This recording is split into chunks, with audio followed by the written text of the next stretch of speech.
ELO is the best metric we can use in Counter-Strike to measure actual skill. And to gain this ELO, you need to win pickup games, also known as pugs. That is where the term pugging comes from. Here we can determine how you behave and play in this chaotic and seemingly inconsistent environment full of random teammates where everyone tries to chase good stats instead of winning. But sometimes this backfires badly, and it happens to everyone, starting from you to the very best players. Interestingly, recently, Sonic, coach of Falcons, forbade his players to play these pugs due to the bad habits it develops and cost them their life at the biggest tournaments. This clearly means that the approach to these matches matters, and to climb that ELO ladder, you need to follow a certain plan or formula. That is why I present to you 7 levels of pugging and what you need to do to level up. If you ever felt frustrated because you didn't know how to improve, or felt you carried one game but became a liability in the next one, this video is for you.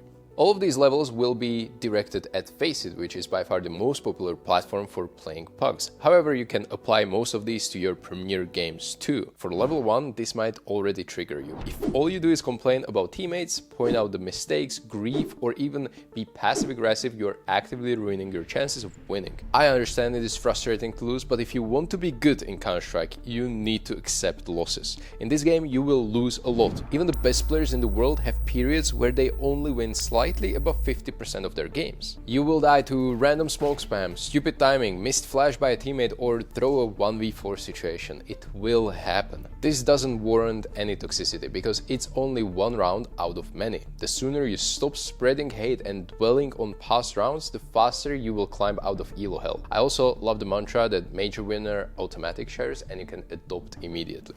Adaptability is very, very important, right? So I always took it as a challenge to play with people that I didn't know by solo queuing. When I solo queue, I'm going to be playing with a lot of different types of players, and I'm going to have shitty teammates, I'm going to have good teammates, and I always took it as kind of a challenge to be able to adapt around the people that I'm matched up with. You have to adapt around the people, their play style, but it's also a mental challenge because someone's annoying you, you gotta know how to deal with it. So now that we are not a complete piece of let's be productive and elevate our in-game skills too. I have coached hundreds of players, and this is by far the most common issue of inconsistent gameplay. You have to let go of W for a bit. Stop constantly running around and going forward until you die. I know that you want action, seek gunfights and get kills, but this will do more harm than good. There is a magic phrase in Counter-Strike that is called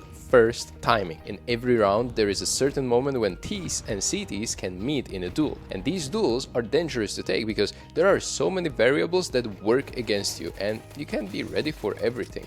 If you always run up the ramp on Mirage, you will be met with a different outcome every round, to the point where you're just going there to die. Sometimes you will be out-aimed, sometimes you get naded to oblivion, sometimes you die to an AWP on ticket. But the longer the round goes, the more consistent player you will be, because it will be easier for you to gather information to make better decisions. This applies to the CT side as well. As a connector player, you don't need to always fly out mid to search for action. If you want to play like that, go ahead and get into the deathmatch server. This has no place in pugs where we won't consistently perform well and win. So let go of W, slow down your gameplay, rotate around the map. This is the first step towards unpredictability, which we will come back to in later stages of the video.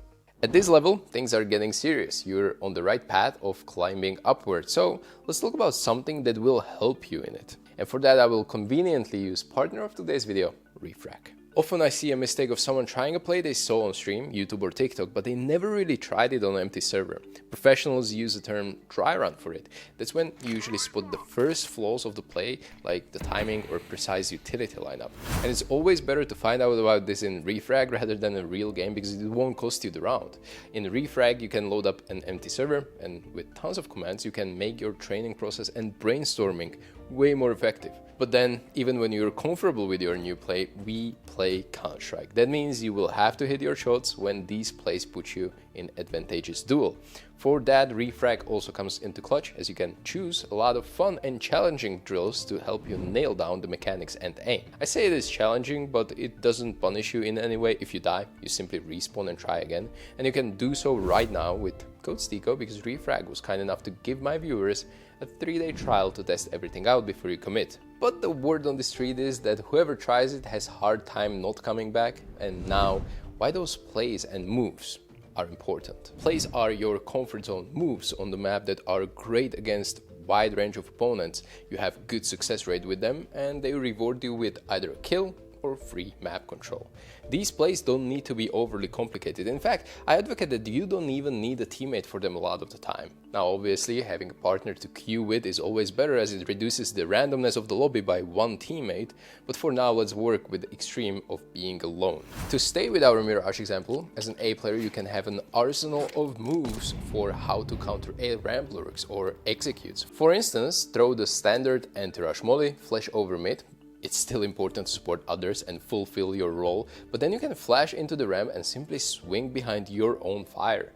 Boom, that is fairly easy, effective play that bit from Navi does. Another approach is more sneaky, by having the same starter but then throwing this one-way smoke into the ramp that allows you to climb onto the base. And you know what? You seem to understand where I'm going with this, so we will jump to level 3.5, if you will. With your duo, that bit play can be done with even more success if he peeks from the stairs into the ramp and create a double peek. And for that sneaky smoke play, that can be improved by your duo throwing this HE and flash to break the smoke and take complete spawn control. You see how unpredictable yet impactful you can be. The power of these plays lies in their similarity, because it will be tough for T's to counter everything, because while it looks the same from their perspective, you always do something different. That is also a reason why that W gameplay in level 2 is so easily exploitable by better players. It becomes predictable, but this is dream scenario, you having powerful plays to abuse and actually playing that position in a puck. What about when you're forced away from your comfort spot? You should embrace it. Let's move into the level 4 where we talk about how. So those of you with advanced thinking can see that we are slowly building a complete, well-rounded player. That is why you need to expand your playable positions to not be that one-trick pony that can play only one spot in one way and that's it. In this level, you learn to fill the weakness of your team. Whatever you guys struggle with, you should be equipped with some go-to solution. For example, if none of you enjoy playing op on T side, it's going to be difficult to play default on maps like Overpass or Dust 2. So to counter that, you spot this weakness and lean into side hits where you get the bomb down and play in clutches where playing against AWP is less of a threat. If none of you enjoy playing short, that's when you fill in and have at least a couple of ways how to defend this part of the map. You basically want to be a versatile all-rounder even if you're forced out of your spot you prefer for whatever reason. But again, to fill these weak spots, you have to spot them early. For example, already in queue, you can see that one of your teammates has slightly lower elo and decides to anchor B apps on Mirage.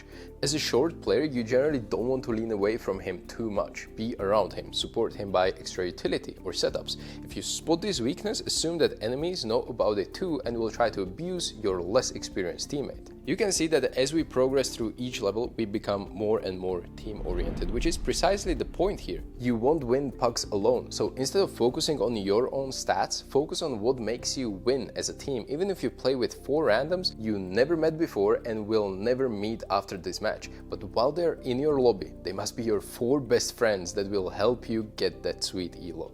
And to get that win, you must use your mates somehow. And I don't mean by completely baiting them, but rather organizing simple plays. If you want to fight middle because you have a great spawn, do it. But go that extra mile by reminding your A player to flash over middle and let your oper know what do you do so he can help you by breaking window smoke, for example, or starting in connector. It literally takes 5 seconds to get everyone on the same page and requires kindergarten level English. You becoming a mini IGL for just calling your plays is a key to utilizing playing impactful positions by actually being impactful.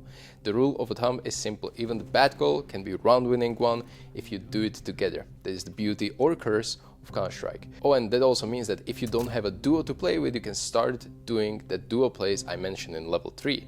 Just start communicating ideas instead of just info. Some players might think that it's cringe to try hard like this, but is it really? I'd rather get the W being cringy winner than sore loser. Plus, this video is literally a guide to win more, so if you want to win so much that you will become tired of seeing that green carpet elo gains, you better subscribe to this channel. Thank you. Now, on to level 6. We want to stay predictable to our teammates, but unpredictable to our enemies. How? Well, for starters, we don't want to wander around the map from spot to spot. If you're an A anchor, you probably won't start on short for no reason and zero comms. But that is an extreme example. If you're playing around your teammates, you want to always be connected in some way. You can't counter everything, but at least having a small plan will be enough to dominate in pucks. If you do not have the perfect setups or trading, your enemies also want to have perfect executes and utility. This is where even small things like offering a flash can completely turn the whole round on its head. This predictability is created mainly through comms, but also by realizing who baits for whom. For example, if my Oper starts ticket, I don't really need to hold ramp as an A anchor, but I should probably cover palace so no one walks out to kill my friend for free.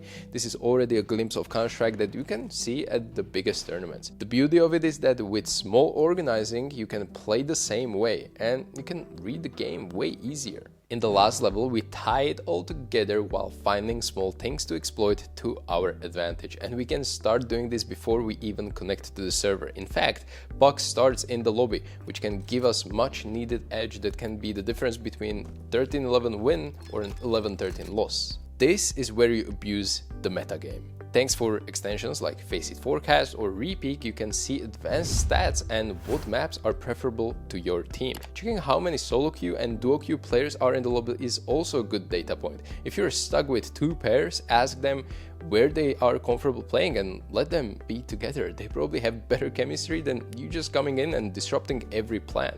So that is the pug where you will most likely fill a more supportive role. If you play Premier, you can see these lines suggesting how the queue is distributed, and if you're playing against the 5-stack, I would lean away from team heavy maps like Nuke or Overpass. That's when they can overrun you even if they are individually weaker. I can assure you that the best players who constantly play in the highest ranks against each other develop the reads and tendencies that they actively use against one another. That is another mental warfare tactic to abuse to gain a 1% edge that at this level has an immense impact. So will this video make you a new donk? Probably not. But that's not the point. The point is to equip you with a certain goal to work towards to elevate your level, because pugging is essentially the most effective playtime to improve and have fun outside of the team environment. A lot of the times I'm getting questions while coaching that the player feels stuck. He's not improving for a long period of time and is losing patience. And when we dive deeper, we find out that the reason for this stagnation is the lack of trying new things to get out of the comfort zone. So hopefully this video will direct you on the right path, whether your goal is to become the next star or you simply want to climb the ladder with visible and consistent progressions. If you like this video, you will probably also love my 7 levels of defaulting, which is aimed specifically towards those that struggle on T side. We'll see you there. Bye bye. Shout out to you, all of my Patreons and Coffee members, for your continual support. It allows me to create more content like this. Your name is on the screen right now as a little token of appreciation. I used Coffee for years, where you can find extra content and perks at various tiers of membership, but due to popular demand, I set up Patreon too. Nothing changes, both platforms are treated equally, with same content, just for your convenience to use whichever side you prefer. Thank you for making my videos better and possible.